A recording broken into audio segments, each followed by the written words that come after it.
Halo semuanya, konnichi, what's up? Jadi di video kali ini aku pengen berbagi ke kalian tentang biaya hidup di Jepang. Yuk kita langsung mulai.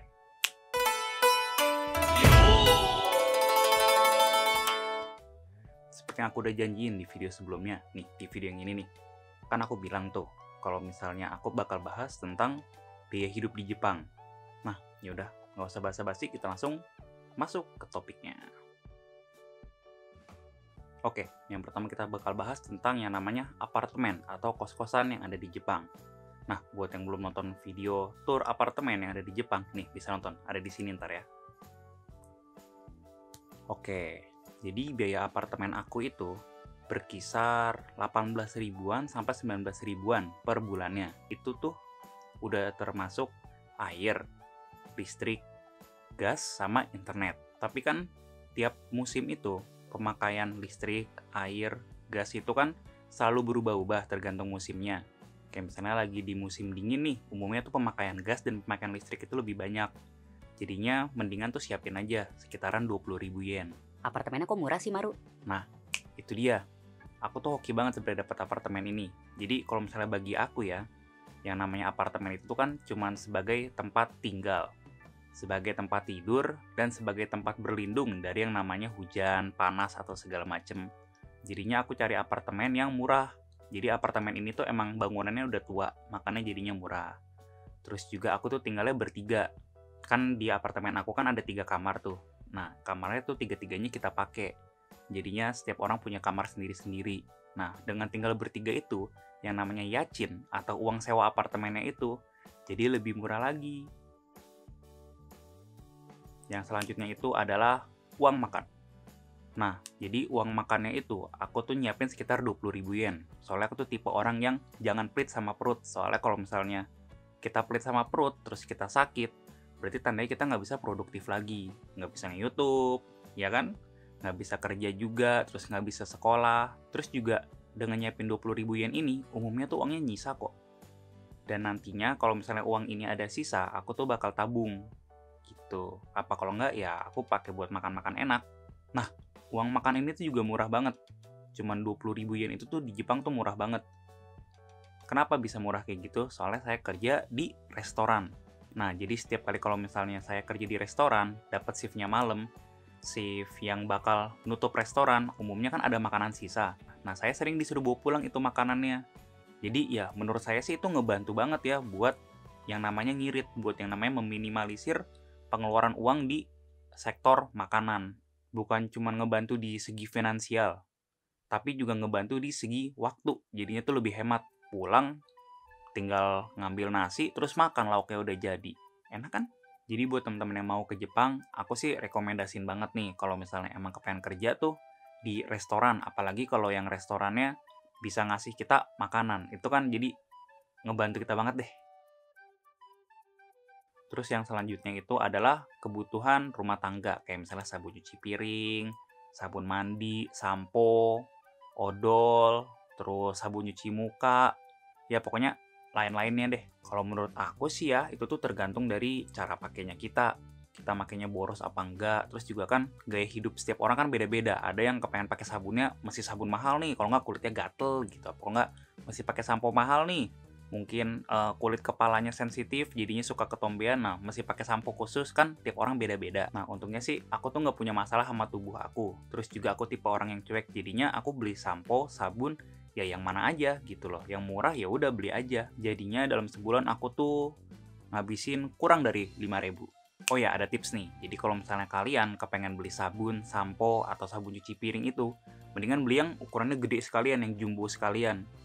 Soalnya itu tuh bakal jadinya lebih murah. Emang sih bedanya cuma beberapa ratus yen, mungkin beda cuma sekitar 200 yen, 300 yen. Tapi kalau misalnya dikursin lumayan loh, itu bisa jadi puluhan ribu. Yang selanjutnya adalah pakaian. Nah, ini tuh sama kayak kebutuhan rumah tangga. Menurut aku sih tiap orang kan punya style yang beda-beda, punya gaya hidup yang beda-beda.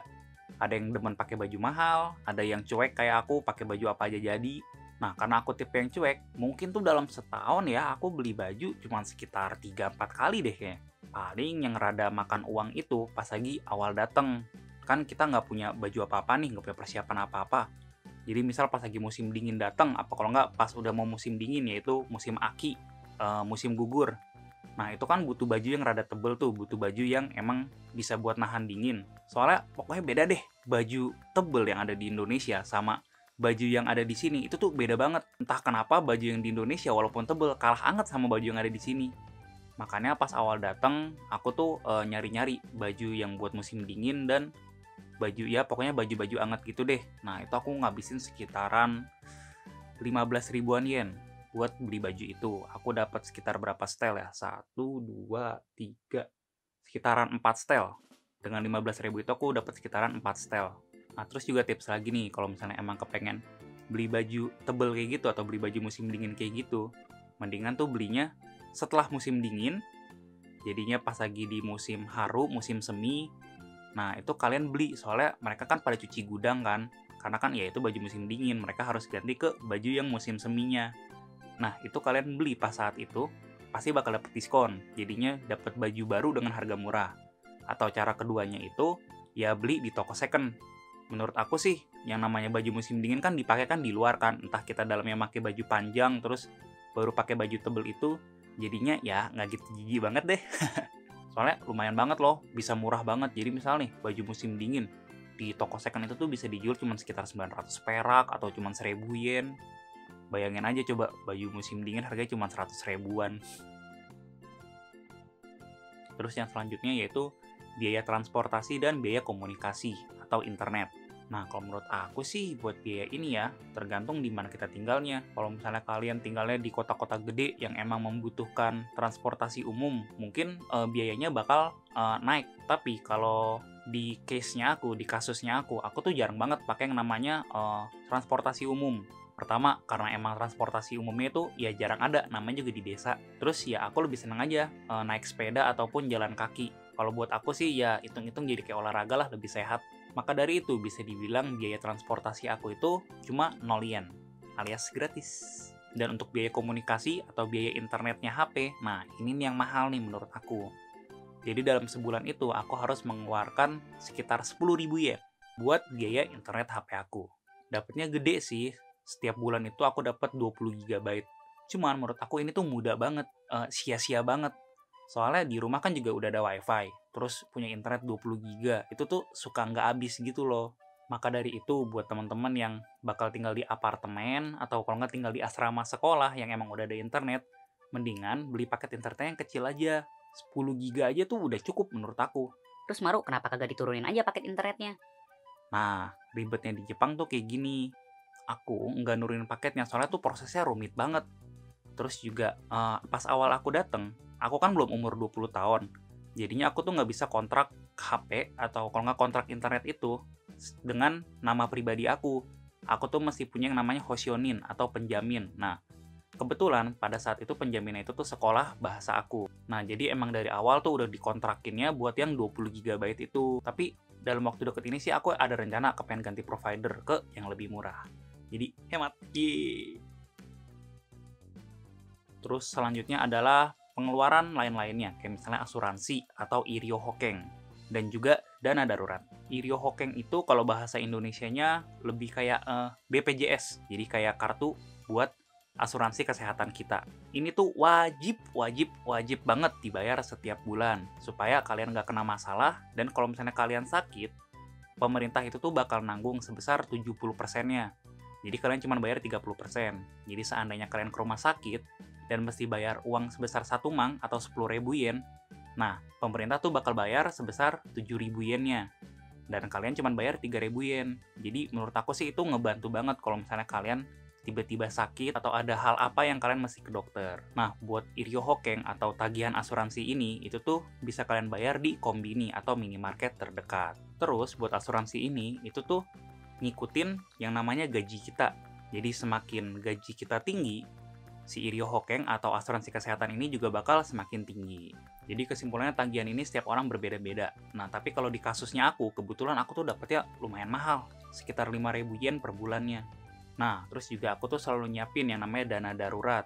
Jadi seandainya ada apa-apa, kalau nggak aku butuh sesuatu yang mendadak, nah aku tuh jadi punya uang atau punya simpenan.